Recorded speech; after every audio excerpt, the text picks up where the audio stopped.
políticas públicas do Estado brasileiro. Né? Então, nós tivemos dois grandes eventos cruciais nesse sentido, com essa aglutinação do movimento negro, com essa recriação do movimento negro, com essa construção coletiva do movimento negro. Tivemos dois marcos que eu acho que é fundamental para a gente avançar na política pública, que foi a realização da Marcha Zumbi Palmares contra o Racismo pela Vida em 95, que reuniu 30 mil pessoas aqui em Brasília, aqui não, lá em Brasília. Né? A marcha contou com respaldo popular e culminou na entrega de uma proposta de ação, Programa de Superação de Racismo e Desigualdade Racial, a então presidente Fernando Henrique Cardoso. Né? Neste mesmo dia foi criado o Grupo de Trabalho Interministerial para a Valorização da População Negra, o GTI, né? O qual abriu espaço para uma participação da sociedade civil no desenvolvimento da política.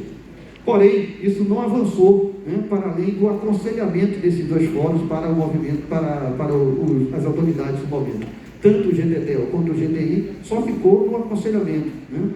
Então, nós queríamos muito mais de aconselhar o governo. Né? A gente já tinha plantando a semente, o que hoje, se podemos dizer que é o mesmo. Né?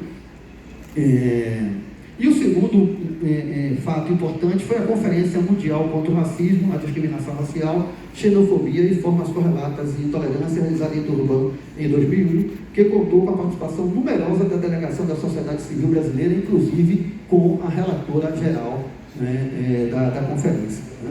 Então, esses fatos são importantes para que a gente chegasse em 2002, como bem disse aqui Márcio, né, com bastante positivo, com a relação muito positiva do movimento negro, né, especialmente com os partidos de sustentação da campanha de Lula. Foi formada uma comissão que teve aqui o Marcos, a Matilde Ribeiro, né, para elaborar o Programa Brasil Sem Racismo. Aqui vale também lembrar a contribuição do saudoso Flávio Jorge, o Flavinho. Por final, fez uma justa homenagem a ele esse ano. Então, Flavinho presente. Né? Esse programa, como peça de campanha, indicava a criação de um órgão voltado para as demandas da população negra, bem como quanto era importante que o governo Lula desse um salto além do que já existia à época, que foi o GTI e o GTDEL, né? Que eram, na verdade, apenas um fórum consultivo. Pois bem, depois da eleição veio a posse e não houve a concretização da campanha de criação de um órgão específico para a implementação da política de promoção da igualdade racial. Houve várias reuniões, articulações políticas para que o novo governo reconhecesse a posição e reconsiderasse a posição de que para criar pasta. Reuniões do movimento negro no Fórum Social Mundial naquele ano, em Porto Alegre, no fim de janeiro, foi fundamental para que o movimento negro organizado pudesse, juntamente com a Secretaria de Combate ao Racismo do PT, na época dirigida por Mártios, pudesse dialogar à altura com o governo para que a gente pudesse colocar em prática aquela nossa proposta. Né? Várias reuniões, manifestações, né? Tudo que pudesse configurar um diálogo e uma pressão, que era negociação e conflito, como diz o professor João Reis. Né? Com a pressão, o governo instituiu um grupo de trabalho interministerial para a elaboração da proposta de criação da secretaria, que já veio assim do edital na proposta, a Secretaria Especial de Promoção da Igualdade Racial. O grupo era constituído por representantes da Secretaria-Geral da Presidência da República, um da Casa Civil, um da Advocacia-Geral da União, um do Ministério da Educação, do Ministério do Planejamento, Orçamento e Gestão, um do Ministério da Cultura, lembro muito bem deste, né, era o professor Biratã Castro, o saudoso Biratã Castro, na época presidente da Fundação Cultural Palmares, né, e um da Secretaria de Promoção Secretaria de Promoção e Promoção Social, da Secretaria de Direitos Humanos, né, além de representantes da sociedade civil, né, que compôs aquela comissão. Né? Lembro bem, o Emílio indicou o camarada Iedo do Rio de Janeiro. Né? Eu compus a coordenação representando a Unegro. Na época era dirigente nacional da Unegro. Né? Além disso, tinha o Marcos, que está aqui, Gilberto Leal, representantes outros de outras organizações, né? Foram 5 organizações, com os 7 do movimento sindical. Né? Podemos dizer que para concluir, vou pular aqui, porque já estou para concluir mesmo, desculpe, né? O início do governo Lula, em 2000, traz consigo uma ampla utilização do termo igualdade racial, bem como institucionalização por meio de criação da Secretaria de Política de Promoção da Igualdade Racial e do Conselho Nacional de Promoção da Igualdade Racial. Ambos foram essenciais para a coordenação de ações vinculadas à temática racial, bem como a prática de institucionalização das políticas voltadas para a superação das desigualdades raciais e do racismo. Então, respondendo à pergunta, quais políticas foram implementadas e deram resultados, né, da onde viemos e para onde vimos, podemos dizer que foi muito importante essa articulação do movimento negro e diálogo com os partidos políticos, né? É preciso entender que não há saída fora da política, que entre direita e esquerda sou negro, não cabe, nós temos que ter lado, né? Então, por isso, nós temos que sempre dizer que nós estamos fortes na luta com o protagonismo. E é essa que vamos construir a política pública para que o Estado brasileiro acabasse da condição de negar o racismo e entender que precisa vencer essa política, precisa inventar uma política pública, que é o racismo que divide a sociedade brasileira. Que se nós temos condições de ter uma Embraer que consegue construir um jatinho e vender, ganhar edital no Canadá e nos Estados Unidos, né, significa que nós temos um potencial sim, precisa incluir a sua maioria, incluir a população negra no mercado de trabalho. Por isso que é importante para a população negra a briga que estamos tendo agora na Câmara sobre o 6x1, né? É a luta que a CUT desencadeou lá no seu nascedouro para que tenhamos redução da jornada de trabalho sem redução de salário. É isso que é 6x1, né? Então, essa é a luta nossa, do povo negro, porque os trabalhadores têm cor, né? Somos nós que estamos no chão de fábrica. Então, saudações e agradeço a todos. Desculpe o tempo. Obrigada, Gerônimo. Gente, isso é história, quem faz história. Então, essa é a grande mesa desta... Eu não vou querer diminuir ninguém, mas esta é a mesa. E agora, nós vamos ouvi-la, ela que foi coordenadora do Movimento Negro Unificado e ex-secretária do Sinapi, a nossa companheira lá do Goiás, Ieda Leal.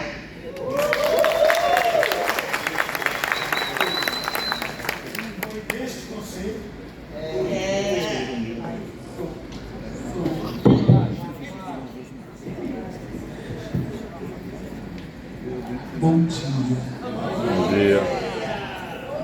Apertem o cinto, porque lá vem história. Como as pessoas aqui que vinham receber fizeram um relato muito bacana sobre as questões, eu queria primeiro abraçar a Roberta, abraçando a nossa ministra da Igualdade. Eu com 6 anos. Eu quis ofertar para vocês esta foto e depois a minha neta com 6 anos. E é por isso que a gente precisa responder por que nós estamos aqui. Porque o futuro dessa menina foi traçado por Lélia, Luísa, Tereza, foi traçado pela minha bisavó, pela minha mãe. Porque sem elas eu não sobreviveria. E essa foto tem uma história, porque eu tirei a foto, mas eu não avisei para minha mãe que eu podia tirar a foto, e o fotógrafo ia toda semana receber. E eu escondia, porque não tinha dinheiro para pagar. No final do ano, o fotógrafo sabia. Ele disse, leva a foto para você. É a única foto que eu tenho, porque dos anos para trás, nós não tínhamos dinheiro. Então vocês entendem a obsessão por foto minha, né? Não resolvi no divã, vou resolver tirando foto. Então, mas é bacana, eu queria trazer por isso. Eu não vou, eles fizeram uma história, eu quero agradecer pelo convite, mas antes de começar de verdade, viu, 3 minutos, eu preciso fazer uma coisa. É pelos 21 dias que nós temos de ativismo contra a violência. Eu quero aqui prestar, não é uma homenagem, mas é uma ação política de acolhimento para a Rosa Negra, que está sendo vítima de perseguições machistas na história. E parece que elas... E eu vou dizer para vocês, eu peguei esta caixinha e coloquei 3 búzios e coloquei na minha mala. E antes de sair eu trouxe para cá. Eu queria passar para ela como um símbolo da nossa resistência, porque nós mulheres precisamos nos apoiar, de acolhimento e cuidado. Violência contra a mulher, não! E nos vamos!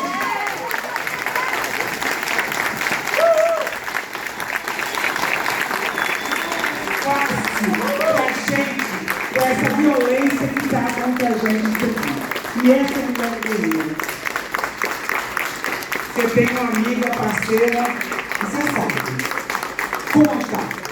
E a gente nós não vamos aceitar. Nenhuma mulher pode ser tratada com tanta violência assim. E acho que é muito amor que a gente precisa. E esse conselho, esse lugar, essa história que a gente construiu tem que dar conta disso. Da diversidade das diferenças. Rosa, tamo junto. E aí, agora começa a contar 3 minutos, vocês vão ver a mulher mais rápida do Oeste, Centro-Oeste. Eu tinha feito isso que os meninos acabaram de fazer. E acho que foi bacana, não precisa mais. Então eu vou correr aqui para o outro que eu acho que é isso. É o útero do mundo. O movimento negro é o útero do mundo. Nós precisamos produzir mais, porque melhor a gente produz. Então nós temos resultado. Então os encontros do negro do Centro-Oeste, eu fiquei procurando o que vocês não falaram, para não ficar sendo repetitiva. Os encontros do negro do Centro-Oeste. A marcha das mulheres negras em 2015. Nós cantamos para a nossa presidenta e nós dissemos às mulheres de axé que ela iria ser protegida, que a batalha não era fácil. Mas em 2018 a gente coloca em Goiânia 1000 mulheres, 30 anos depois do encontro de mulheres negras desse país. Ângela Conceição, Sueli Carneiro, Benedita da Silva, Aniele Franco estava lá, muitas mulheres estavam lá, 1000 mulheres em Goiânia, para marcar. E a gente continua marchando. Então eu quero dizer para vocês o seguinte: é impossível deter esse movimento. Com todas e todos. Eu não vou dar nomes, porque é impossível. Nós vamos errar. Vamos esquecer. Então a gente não pode fazer isso. Então eu acho que assim, vamos somar quase 400 anos, 136, 10 anos do estatuto, 20 anos de não sei do quê. Gente, a conta, ela é para somar e para dizer, nós queremos reparação, porque nós temos memórias. Quem tem memória viva como a gente tem, que recontar, pode perguntar, de onde nós viemos? Eu sei. E para onde a gente quer chegar? Nós sabemos também, com responsabilidade. E tem só uma coisa aqui que eu vou dizer para vocês que vai melhorar e resolver um pouco das questões que a gente tem aqui. Eu fiz uma colinha. Aqui, ó. Eu sou porque nós somos. Eu não vou fazer isso aqui, não. Eu só vou mostrar essa. Essa palavra tem que ser vivida por nós, sem nenhum tipo de vergonha. Eu acredito no outro. Tem problemas. Mas isso não significa que a gente tem que romper as alianças. A gente tem que seguir juntos e juntas ao mesmo, sabe, do lado do outro. Nós vamos fazer várias marchas. Eu quero marchar para dentro da Assembleia Legislativa. Eu quero marchar para dentro dos conselhos municipais e estaduais de educação. A gente tem que marchar para dentro de todo lugar que muda a cidade. Se a gente não fizer isso, decisão política das mulheres negras em 2015, nós vamos ocupar as câmaras municipais, as assembleias. Fizemos isso e estamos fazendo. Qual que é a decisão em 2018? A gente precisa caminhar junto, porque as mulheres estão sendo mortas todos os dias. Não dá para a gente ligar a televisão e ficar assistindo só as mortes das pessoas, sem fazer nada. O Estado, lógico, a gente faz. Né? Então eu acho que a palavra pontua, ela cabe aqui. Esses 3 minutos estão me deixando enlouquecida. Apontamos inúmeras formas de continuidade. Eu quero trazer aqui um único caminho que eu acho que é bacana para a gente, que aponta vários caminhos, né? A organização política, social, artística e solidária, ela já existe. Ninguém inventa nada porque já foi inventado pelos nossos mais velhos. Então, a gente tem que continuar fazendo essa diferença. Lembrando de todo mundo, realizando vários encontros. A gente precisa voltar para os nossos locais de origem. Tem que se fazer a diferença lá na minha rua. Eu preciso fundar um quilombo dentro da minha casa. Eu acho que a gente precisa trazer esses ensinamentos todas essas coisas. Logicamente, não esquecer que a gente tem que entrar para a universidade, tem que ter cota, tem que ter tudo isso. Mas eu dizendo que o retorno tem que ser dado. Leia, Luiz, se estivesse aqui, ia perguntar: e aí, o que vocês estão fazendo em casa? Qual é a sua militância em casa? Porque a gente precisa desse suporte. Então, eu acho que só tem um caminho. Aí eu adorei. União, aí eu coloquei assim, de Palmares. A gente está, onde é que fica o nosso quilombo? Qual é o nome da cidade? Não é? É União. Agora, logicamente, respeitando todas as diferenças. E aí, os investimentos, as possibilidades coletivas. Nós precisamos investir individualmente, mas é na coletividade. Nós precisamos adquirir bens, nós precisamos ter casa e moradia. Então a gente vai ter que discutir com esse Estado como é que vai fazer isso. As pessoas que moram no morro em Minas, os ricos, as casas não são derrubadas, porque a chuva faz curva e entra num duto e sai lá embaixo. As nossas casas que são construídas nos morros, elas desabam. Tem que haver uma compreensão de que a gente precisa fazer várias correções nessa sociedade. Não é tirar nosso povo do morro. É fazer com que o morro tenha sustentabilidade. E aí entra os estudantes de arquitetura e engenharia desse país. Aí nós precisamos voltar para nossas bases. Precisamos formar o nosso povo, precisamos fazer com que eles façam isso. Ergue a bandeira aí para mim dos 3 minutos que eu já estou terminando. Então, luta política partidária, organização da sociedade, tomada de consciência. Qual consciência? Toda hora tem que haver alguém que nasce com a consciência negra, gente. Tem que ter. Nós estamos pensando que agora todo mundo já tem e acabou podendo ir para casa. Não. E não fiquem satisfeitos só com o que a Globo faz com a gente no mês de novembro. Tá pouco. Tá muito pouco. Aí não existe só essa emissora de televisão, existem outras também. Então, eu acho que a gente precisa ter eventos, seminários, encontros, conversas, cochicho, fuxico. Nós precisamos disso tudo. E aí, Martins, meu amigo, que eu recebi um elogio, não vou contar só a noite lá no churrasco. Não vou. Vocês vão criar comigo. Eu não vou. Então, reparação, justiça racial, democracia e memórias. A gente precisa contar a história das nossas vidas. Está proibido alguém não escrever a sua história. Sabe, Roberto, eu acho que a gente tinha que fazer um grande lançamento.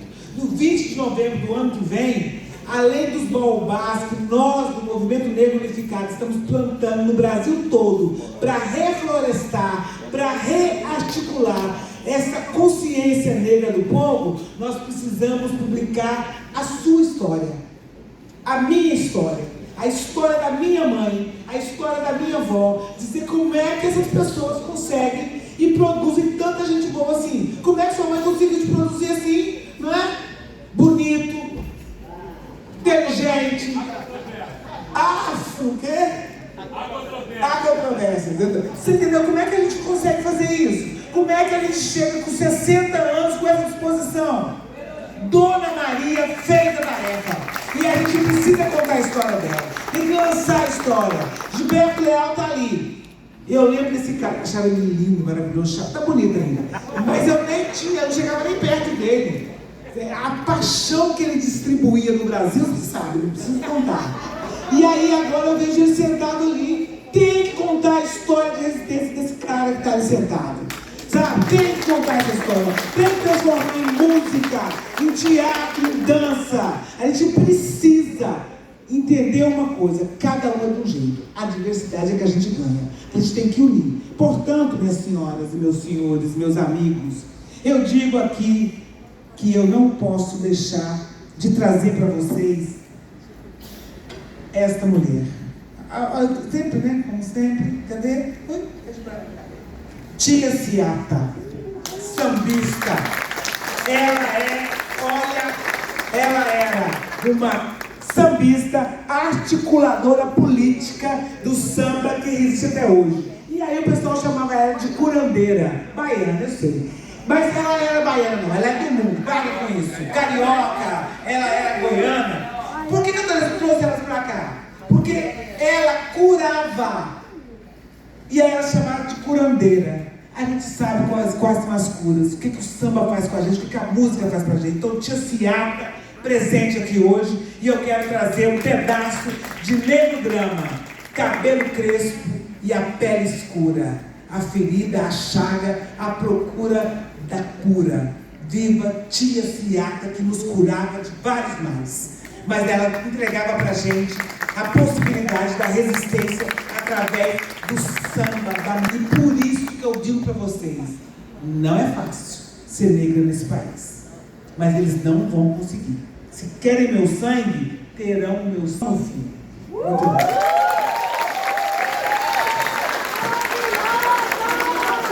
Obrigada, Ieda. Gente, já deu para vocês, nós estamos só iniciando. E eu quero dizer que eu não vejo placa, eu não olho nada. Eita! O negócio começou! Eba! Gente, isso aqui tudo é só uma amostra do que será a nossa quinta Conapim. Para dar continuidade de onde viemos para onde vamos, eu passo agora para ela, que é a secretária executiva do Ministério da Igualdade Racial, a secretária Roberta Eugênia. E deixo para elas todas as respostas que Ieda, que Martins, que Jerônimo, que Eloy trouxeram. E as nossas também. É contigo, Roberto. Obrigada, dona Tuca. Não, mãe Cuti, desculpa. Dona Cuti, eu tô misturando aí, misturei. Gente, desculpa, sobre a energia de Ieda Furacão, essa mulher que por onde passa promove essa energia que até a almofada estoura, que eu quero, enfim. Agora, falar depois de 2 ex-ministros, se não é fundador, pelo menos não é fundador, mas é um dos desenvolvedores de toda a força da Oleiro, que honro conhecer o Jerônimo pessoalmente, Ieda, minha querida companheira, e também aqui, agora com a nossa mediadora, com a dona Cuti. Bem,